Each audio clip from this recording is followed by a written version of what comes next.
This is Earl Nightingale. The purpose of this recording is to tell you about and try to condense one of the most amazing books ever written, Think and Grow Rich by Napoleon Hill. Without question, this single book has had a greater influence on the lives, accomplishments, and fortunes of more individuals than any other work of its kind. All over the free world, there are literally thousands of successful men in all lines of work who are where they are today because they once picked up and bought a copy of Think and Grow Rich, and they'll be quick to tell you so. I first discovered this remarkable book in the fall of 1949. It was of enormous help to me. It helped me decide once and for all how I was to accomplish my goal. It unified my thinking and gave me a straight, clear road to the point I had decided to reach. One of my closest friends found the book several years ago and stayed home for 3 days reading and digesting its material, and he then went on to reach the top in his industry. I've sat in richly paneled, carpeted executive offices and listened to world-famous business leaders, some of them old enough to be my father, tell me that everything worked out fine after they had read Think and Grow Rich. Now, what's the secret of this amazing book? Why has this book, out of all the thousands of self-help books, remained the one towering giant? I think to understand this, you have to know Napoleon Hill as I do. He certainly was not the first man to be appalled at the poverty and seemingly endless struggle and lack of direction he saw about him as a boy and as a young man, nor was he the first to write on the subject. But he possessed two unique, highly developed abilities seldom found in one man. The first was in the manner in which he approached his subject. Napoleon Hill went after the answers to achievement in the same way a scientist seeks to open to the light of reason a secret of nature. He went after the solution to accomplishment in the same way Thomas Edison discovered the solution to the electric light, relentlessly, indefatigably, implacably, until the truth, which had been there all the time, was revealed to him. His second important ability was the knack or skill of writing about his findings in such a way that it was instantly understood intellectually, but what is perhaps even more important for this particular subject, understood emotionally as well. When the last page of Think and Grow Rich was read, the hand which put the book down on the table was a different hand. The man who then stood and walked out into the world was a different, a changed man. The suffocating and tangling webs of self-imposed frustration and indirection had fallen away, and now the way was clear. The man was now the possessor of the unique, unseen talent for turning dreams into reality, thoughts into things. So-called fate or the idle effects of exterior circumstances were no longer in command. He who had been a passenger was now, suddenly, the captain. To begin, we have to understand the simple truth, the principle or philosophy which lies as the supporting structure of this work. Unless whatever it is you build is based on truth, you will end with the entire structure fallen and scattered about you like the armor of Homer's ancient warriors. It simply cannot stand. It cannot withstand the test of time. The reason Think and Grow Rich has withstood the test of time is because it rests on the broad, clean foundation upon which may also be found every accomplishment of man. The clear, unchallengeable fact that everything begins with an idea. A philosophy based on the fact that riches of every kind begin with the state of mind, that one may start with nothing but thoughts, ideas, and organized plans. Thoughts are things, incredibly powerful things when mixed with definiteness of purpose, persistence, and a burning desire for their translation into material objects or riches. Riches being whatever it is you happen to want. Wise men have been saying this for centuries, and just recently Charles A. Cerami wrote, "The truth is that the human mind is as real an organism as any muscle in the body, but far greater in potential power. And like muscle fiber, it can be strengthened to lead on to unimagined conquest." So this then is the truth on which Think and Grow Rich is based. If you know what you want, and if you want it strongly enough to muster the kind of persistence that simply cannot be stopped, you will most certainly achieve it. By controlling your mind, you can control your destiny here on Earth. With this as our foundation, let's talk about Napoleon Hill's famous 13 proven steps to riches as found in his book Think and Grow Rich. Remembering, of course, that riches are whatever it is you happen to want. And right here, let me make two important points. The first is that whenever you listen to this, have a notebook handy and make notes as we go along. The second is that this was produced for your own personal use, to go with you on your own exciting journey. To play this for a group will prove to be of only temporary help. Make sure you have your own personal copy to play again and again, particularly at those times when you may feel yourself getting off the track. And now, Napoleon Hill's famous 13 Principles.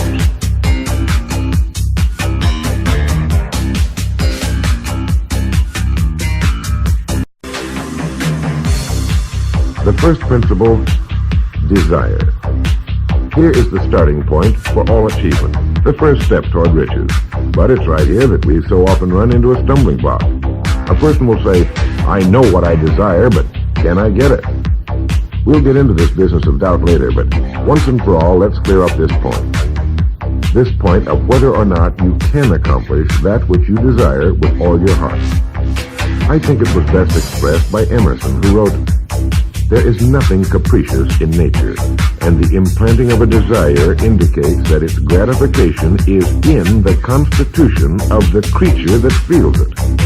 In other words, you would not have the desire unless you were capable of its achievement. Each of us has a built-in governor, and our desires are modified by our abilities and leanings. Whatever it is that you desire with all your heart, understand once and for all that it can and should be yours. In Think and Grow Rich, Napoleon Hill cites example after example of why your burning desire is nothing more than an accurate picture of what you will one day become.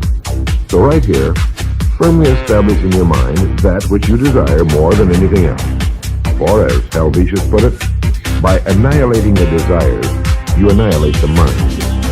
Every man without passions has within him no principle of action, nor motive to act.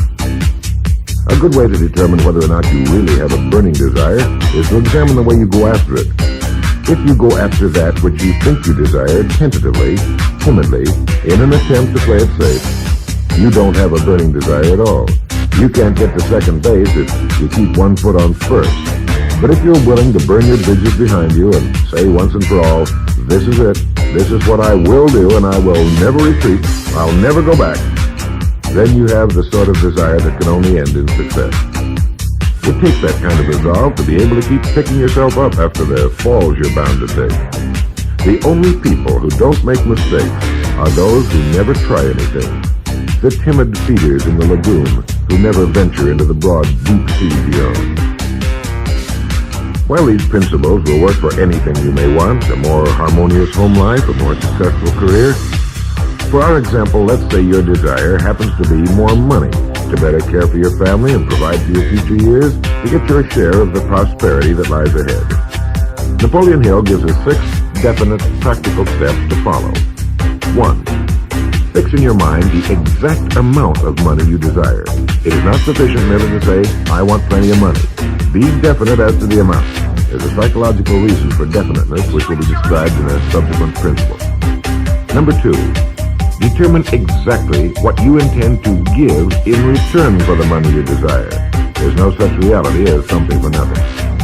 3, establish a definite date when you intend to possess the money you desire.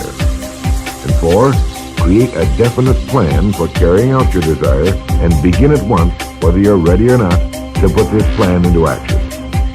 5, write out a clear, concise statement of the amount of money you intend to acquire, name the time limit for its acquisition, state what you intend to give in return for the money, and describe clearly the plan through which you intend to accumulate it. 6, read your written statement aloud twice daily, once just before retiring at night, and once after arising in the morning.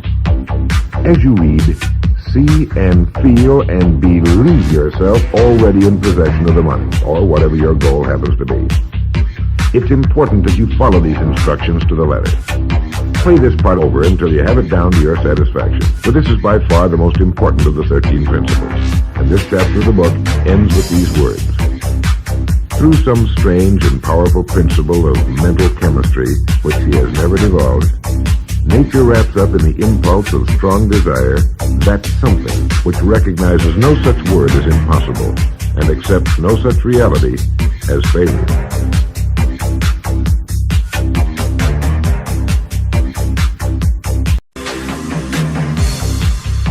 The second principle is faith. You never would have even thought of your main desire unless faith were tugging at your mind.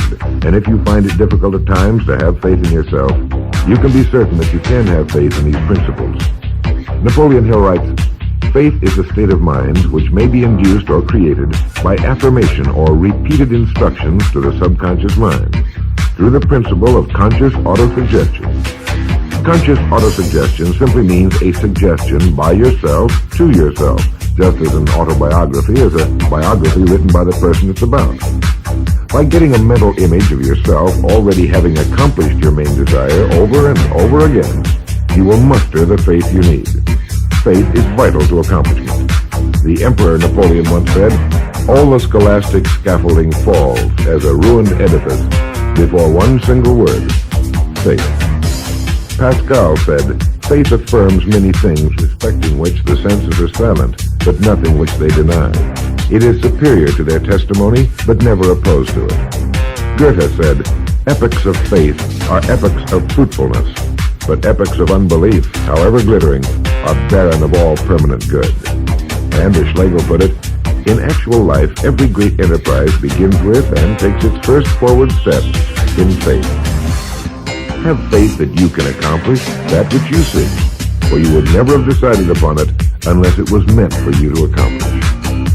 In his chapter on faith, Napoleon Hill gives us a self-confidence formula. First, I know that I have the ability to achieve the object of my definite purpose in life, therefore I demand of myself persistent, continuous action toward its attainment, and I here and now promise to render such action.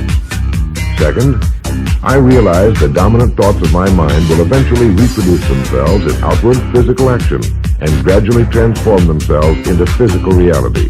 Therefore, I will concentrate my thoughts for 30 minutes daily upon the task of thinking of the person I intend to become, thereby creating in my mind a clear mental picture of that person. Third, I know through the principle of autosuggestion, any desire that I persistently hold in my mind will eventually seek expression through some practical means of attaining the object back of it. Therefore, I will devote 10 minutes daily to demanding of myself the development of self-confidence. Fourth, I have clearly written down a description of my definite chief aim in life, and I will never stop trying until I have developed sufficient self-confidence for its attainment. Fifth, I fully realize that no wealth or position can long endure unless built upon truth and justice. Therefore, I will engage in no transaction which does not benefit all whom it affects. I will succeed by attracting to myself the forces I wish to use and the cooperation of other people. I will induce others to serve me because of my willingness to serve others. I will eliminate hatred, envy, jealousy, selfishness, and cynicism by developing love for all humanity, because I know that a negative attitude toward others can never bring me success. I will cause others to believe in me because I will believe in them and in myself. In rereading Think and Grow Rich so that I could write this condensation for recording, I was forcibly struck all over again by this great chapter on faith, particularly the examples of how some of the world's greatest men have accomplished what appeared to be impossible through faith.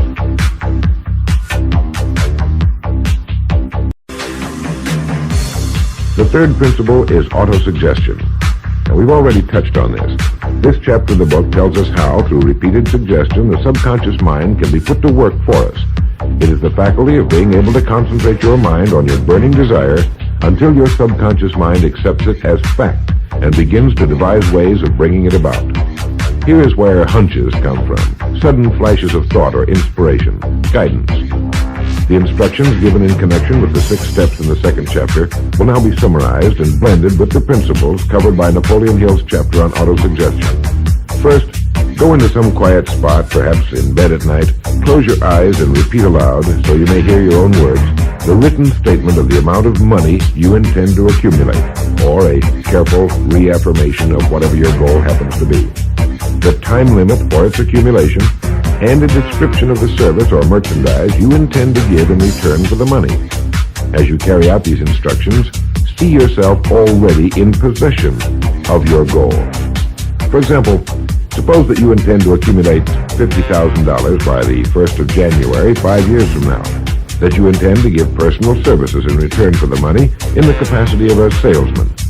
Your written statement of your purpose should be similar to the following. By the first day of January, 19, whatever it happens to be, I will have in my possession $50,000, which will come to me in various amounts from time to time during the interim. In return for this money, I will give the most efficient service of which I am capable, rendering the fullest possible quantity and the best possible quality of service in the capacity of salesman of, and here describe the product or service you intend to sell or whatever it is you do for a living. It goes on. I believe that I will have this money in my possession. My faith is so strong that I can now see this money before my eyes. I can touch it with my hand. It is now awaiting transfer to me at the time and in the proportion that I deliver the service I intend to render in return for it. I am awaiting a plan by which to accumulate this money, and I will follow that plan when it is received. Second, repeat this program night and morning until you can see in your imagination the money you intend to accumulate. Third, place a written copy of your statement where you can see it night and morning and read it just before retiring and upon arising until it's been memorized. As you carry out these instructions, you are applying the principle of autosuggestion.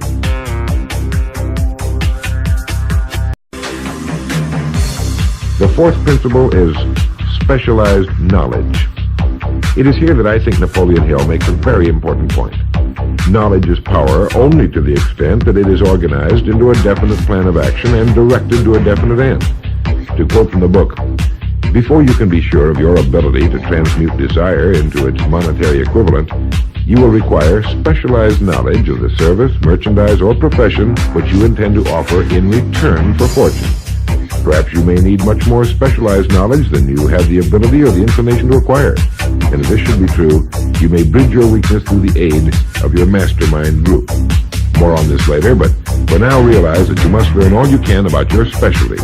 Set aside a definite time every day for learning more about what it is you do for a living. Take the courses that are offered on your subject and associate with men who know your business well.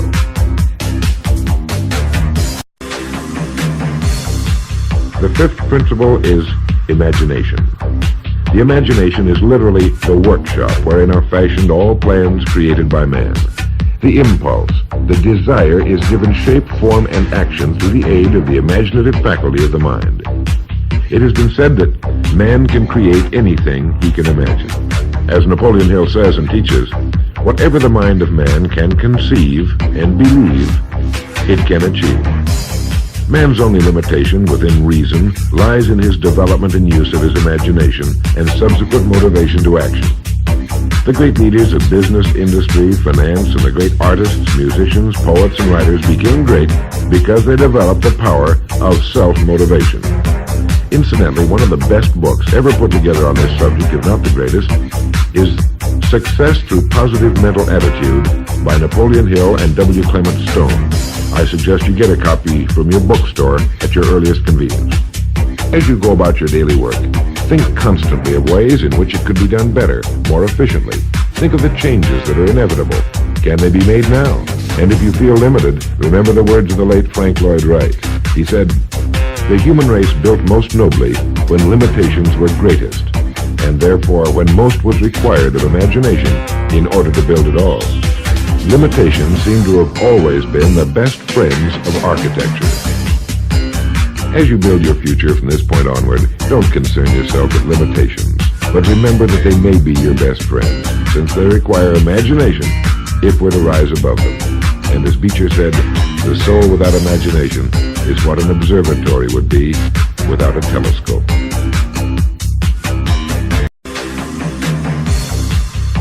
The sixth principle is organized planning. You have decided on your desire, your goal. Now let's organize the plan for its accomplishment, right on schedule. Let me quote again from Think and Grow Rich. You have learned that everything man creates or acquires begins in the form of desire. The desire is taken on the first lap of its journey from the abstract to the concrete in the workshop of the imagination, where plans for its transition are created and organized. Earlier, you were instructed to take 6 definite practical steps as your first move in translating the desire for whatever you want into its physical equivalent. One of these steps is the formation of a definite practical plan or plans through which this transformation may be made. 1. Ally yourself with one or more persons, a group of as many people as you may need for the creation and carrying out of your plan or plans for the accumulation of the money you've established as your goal. Making use of the mastermind principle. This is important. 2. Before forming your mastermind alliance, decide what advantages and benefits you may offer the individual members of your group in return for their cooperation. No one will work indefinitely without some form of compensation, although this may not always be in the form of money. 3. Arrange to meet with the members of your mastermind group at least twice a week, and more often if possible, until you have jointly perfected the necessary plan or plans for the accomplishment of your goal. 4. Maintain perfect harmony between yourself and every member of your mastermind group. Keep in mind these facts. First, you're engaged in an undertaking of major importance to you. To be sure of success, you must have plans which are faultless. Second, you must have the advantage of the experience, education, native ability, and imagination of other minds. This is in harmony with the methods followed by every person who has risen above the average. Work at this until you have a well-executed, formal plan for reaching your objective. In this way, you're never confused or wondering what you should do next. Every morning you know exactly what you're going to do and why. It is in this chapter of Think and Grow Rich that Napoleon Hill gives us his 11 qualities of leadership. 1. Unwavering courage. 2. Self-control. 3. A keen sense of justice. 4. Definiteness of decision. 5. Definiteness of plans. 6. The habit of doing more than paid for. 7. A pleasing personality. 8. Sympathy and understanding. 9. Mastery of detail. 10. Willingness to assume full responsibility. And 11. Cooperation. The chapter on organized planning is one of the largest and most important in the book. It goes without saying that a man without a plan to follow is like a ship without a course. No place to go, with disaster a probability.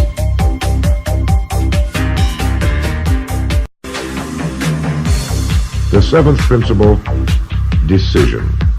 The mastery of procrastination.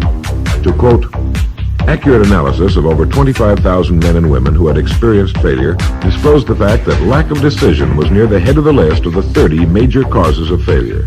This is no mere statement of a theory, it is a fact. Procrastination, the opposite of decision, is a common enemy which every man must conquer. Analysis of several hundred people who had accumulated fortunes well beyond the $1 million mark disclosed the fact that every one of them had the habit of reaching decisions promptly and of changing these decisions slowly if and when they were changed. People who fail to accumulate money, without exception, have the habit of reaching decisions, if at all, very slowly and of changing these decisions quickly and often. A definite objective makes reaching prompt decisions that much easier. Napoleon Hill gives many examples, one of which is the case of Henry Ford.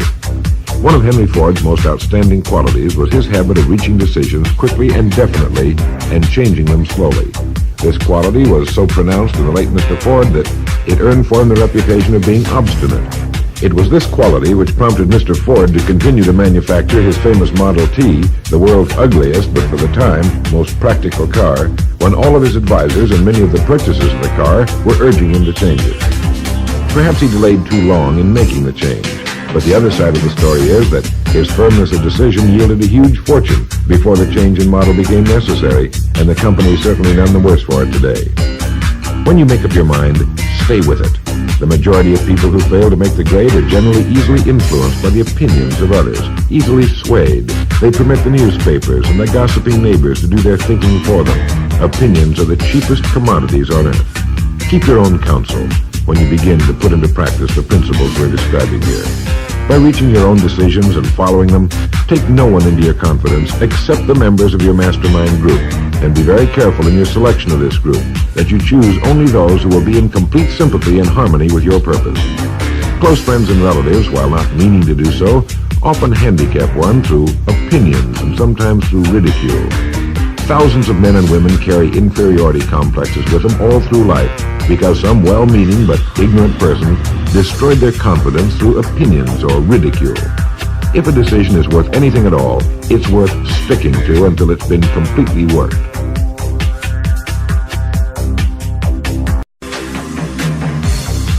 The eighth principle, persistence. Napoleon Hill defines persistence as the power of will. Willpower and desire, when properly combined, make an irresistible pair. Persistence to an individual is what carbon is to steel. In uncounted thousands of cases, persistence has stood as the difference between success and failure. It is this quality more than any other that keeps the majority from great accomplishment. They'll try a thing, but as soon as the going gets tough, they fold. Experience with thousands of people has proved that lack of persistence is a weakness common to the majority of men. It is a weakness which may be overcome by effort. If you're to accomplish the desire you've set for yourself, you must form the habit of persistence. Things will get dark. It will seem as though there's no longer any reason to continue. Everything in you will tell you to give up, to quit trying. And it's right here that the men are separated from the boys. It's right here that if you'll go that extra mile and keep going, that the skies will clear, and you'll begin to see the first signs of the abundance that is to be yours because you had the courage to persist. With persistence will come success.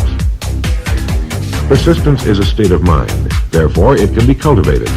Like all states of mind, persistence is based upon definite causes, among them these. 1.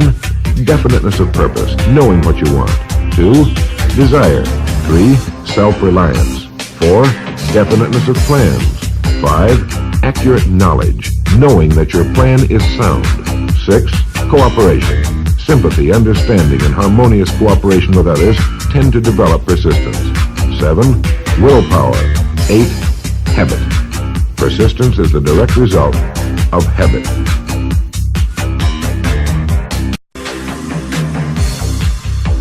The ninth principle, power of the mastermind. It is in this section that Napoleon Hill describes the importance of forming a group of individuals sympathetic to your desire. They may be individuals with similar plans. A mastermind group can be made up of 2 or more individuals. No 2 minds ever come together without thereby creating a third invisible, intangible force, which may be likened to a third mind. You may have noticed many times that by discussing something with another individual, you suddenly get good ideas as a result of this association. Ideas you would not have gotten without this association. The same thing happens to the other person. A lot of good ideas have been born in individual minds as a result of having met in committee. Associating with your mastermind group is not meant as a means of letting others do your thinking for you. Far from it. It is to stimulate your own thinking through the association with other minds.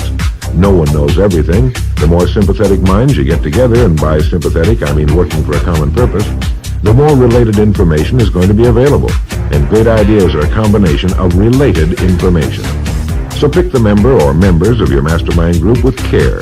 Make sure they're people you respect and who are hardworking and conscientious. You'll have a lot of fun, and you'll all reach your goals just that much sooner.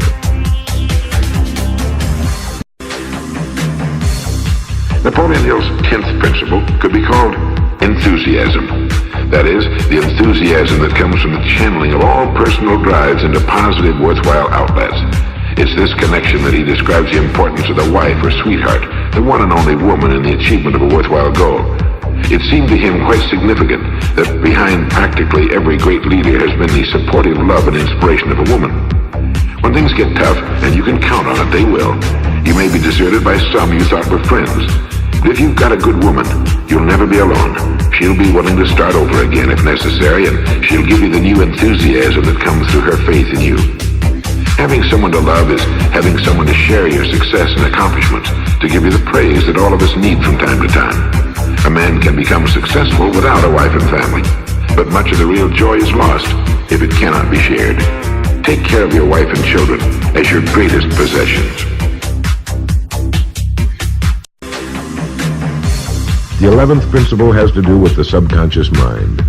The subconscious mind consists of a field of consciousness in which every impulse of thought that reaches the objective mind through any of the 5 senses is classified and recorded, and from which thoughts may be recalled or withdrawn as letters may be taken from a filing cabinet. It receives and files sense impressions or thoughts, regardless of their nature. You may voluntarily plant in your subconscious mind any plan, thought, or purpose which you desire to translate into its physical or monetary equivalent.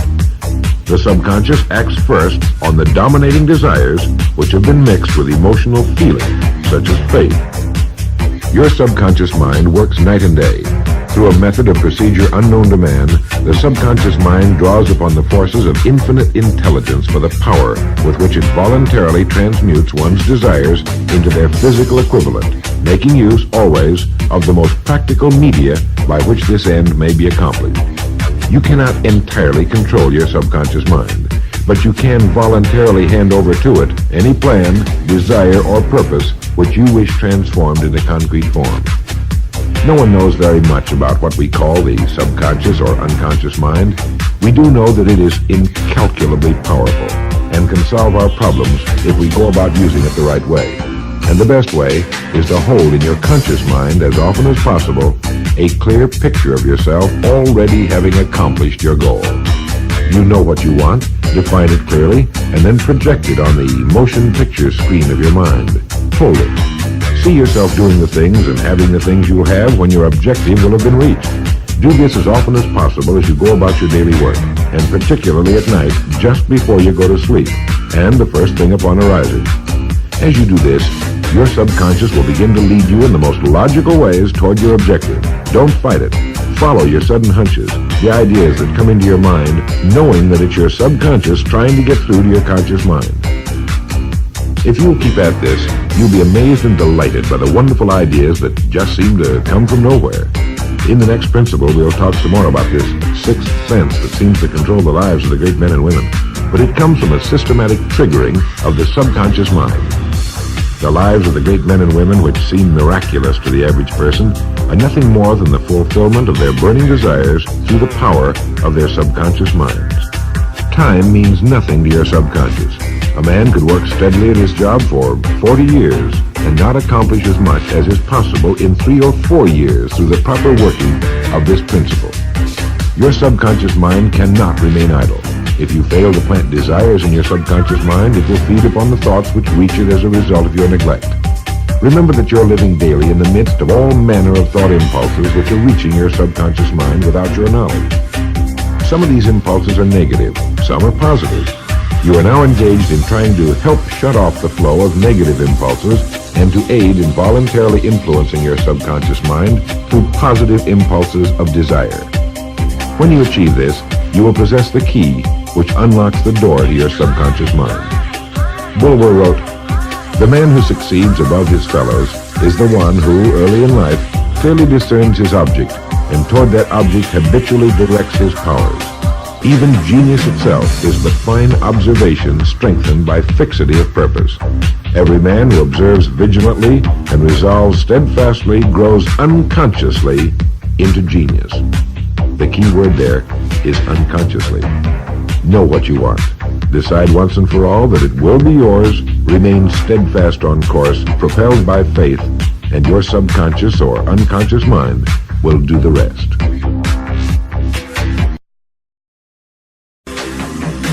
The 12th principle, as outlined in Think and Grow Rich by Napoleon Hill, has to do with the brain.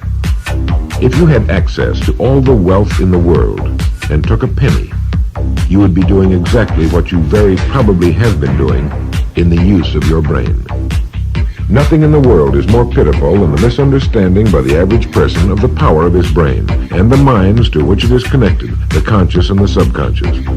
You own in your brain the most marvelous, miraculous, inconceivably powerful force the world has ever known. Take, for example, the fact that the number of lines which connect the brain cells with one another equal the figure 1 followed by 15 million ciphers. It has been determined that there are from 10 to 14 billion cells in the average human cerebral cortex. It is inconceivable that such a network of intricate machinery should be in existence for the sole purpose of carrying on the physical functions incidental to growth and maintenance of the physical body. This is the mechanism that has given us the supersonic airplane, our deep rocket probes into outer space, the sciences, the arts, all that we know and use today and will use tomorrow, have hatched from this small gray mass each of us carries around. Can you doubt, even for a moment, that it can bring you and yours everything you want here on Earth? Of course it can. if you will recognize your power as an individual and stop acting like those who have never even thought about it. Give it the job you've decided to accomplish and watch it handle it. The 13th and final principle is called the sixth sense. The sixth sense can be described as the sense through which infinite intelligence may and will communicate voluntarily without any effort from or demands by the individual. This principle is the apex of the philosophy. It can be assimilated, understood, and applied only by first mastering the other 12 principles. The sixth sense is that portion of the subconscious mind which has been referred to as the creative imagination. It has also been referred to as the receiving set, through which ideas, plans, and thoughts flash into the mind. The flashes are sometimes called hunches or inspirations. The sixth sense defies description. It cannot be described to a person who has not mastered the other principles of this philosophy, because such a person has no knowledge and no experience with which the sixth sense may be compared. The sixth sense is not something that one can take off and put on at will. Ability to use this great power comes slowly through application of the other principles we've outlined. Many individuals come into a workable knowledge of the sixth sense even before the age of 40. But more often the knowledge is not available until one is well past 50, and this for the reason that the spiritual forces with which the sixth sense is so closely related do not mature and become usable generally except through years of meditation, self-examination, and serious thought. But begin to develop it now by applying the principles we've talked about here. Remember this: man can create nothing which he does not first conceive in the form of an impulse of thought. Man's thought impulses begin immediately to translate themselves into their physical equivalent, whether those thoughts are voluntary or involuntary. Keep fear out of your mind by concentrating on the mental picture of your goal, your greatest desire. Now, I want to mention that Think and Grow Rich as a book carries more endorsements by great men who knew of its truth than any other book of its kind ever written. I'll touch on only a few. All of these great men actually endorsed Napoleon Hill's principles. Former President of the United States William Howard Taft. F.W. Woolworth wrote that he had built his great chain of stores by applying many of these principles. Robert Dollar, who built the great Dollar Steamship Line, wrote, "If I had had this philosophy 50 years ago, I suppose I could have accomplished all that I've done in less than half the time. I sincerely hope the world will discover and reward you."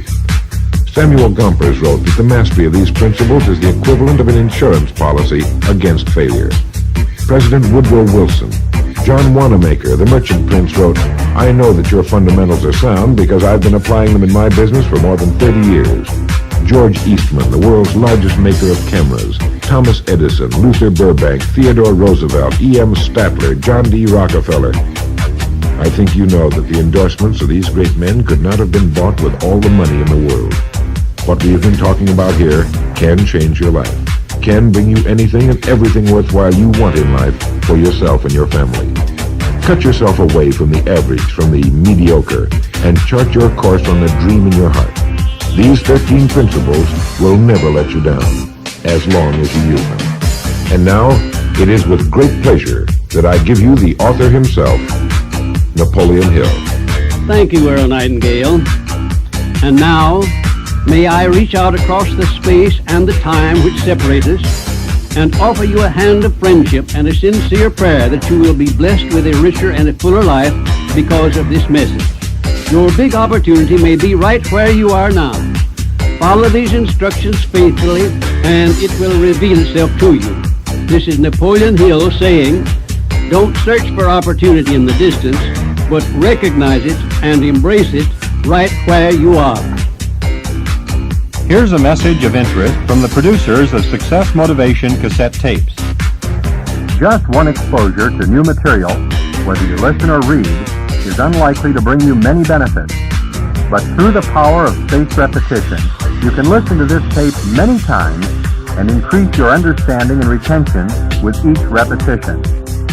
Every time you listen, you will increase what you remember.